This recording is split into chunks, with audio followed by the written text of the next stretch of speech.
മാമൻ എന്താ വരാത്തത്? ആ, മോളിവിടെ ഇരിക്കേ, ഞാൻ പോയി നോക്കിയിട്ട് വരാം.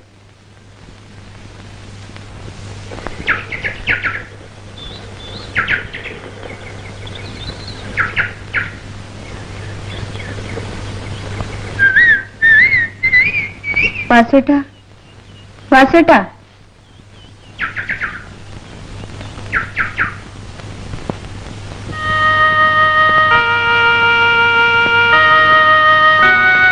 വാസുവേട്ടൻ. വാസു പോയി. ഞാൻ വാസുവിനെ തിരക്കി വന്നതാ. ഞാൻ പോകുന്നു മുതലാളി. സുമതി, ഇനി നീ എന്നിൽ നിന്ന് ഒന്നും ഒളിച്ചു വെക്കണ്ട. രമേശൻ എല്ലാം എന്നോട് പറഞ്ഞു.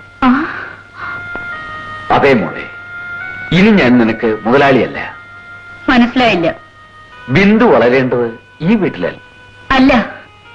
എന്തിനാ മോളെ ബിന്ദുവിന് അവളുടെ അച്ഛന്റെ സ്നേഹം നിഷേധിക്കുന്നത്? അവരുടെ അച്ഛൻ മരിച്ചുപോയി. സുമതി, മുതലാളിക്കറിയാമോ, അനാഥ ശവങ്ങൾ കുഴിച്ചിടുന്നിടത്താണ് എന്റെ ചേച്ചിയെ കുഴിച്ചിട്ടത്. നിന്റെ ദുഃഖം എനിക്കറിയാം. എന്റെ മകളായി നിനക്ക് ഈ വീട്ടിൽ കഴിഞ്ഞുകൂടെ? ബിന്ദുവിന്റെ അമ്മയായി രമേശ് നിന്നെ വിവാഹം കഴിക്കാൻ ആഗ്രഹിക്കുന്നു. സാധ്യമല്ല. എന്റെ ചേച്ചിയുടെ ഓർമ്മ എന്നിലുള്ളിടത്തോളം കാലം ഞാൻ ആ മനുഷ്യനെ വെറുക്കുന്നു.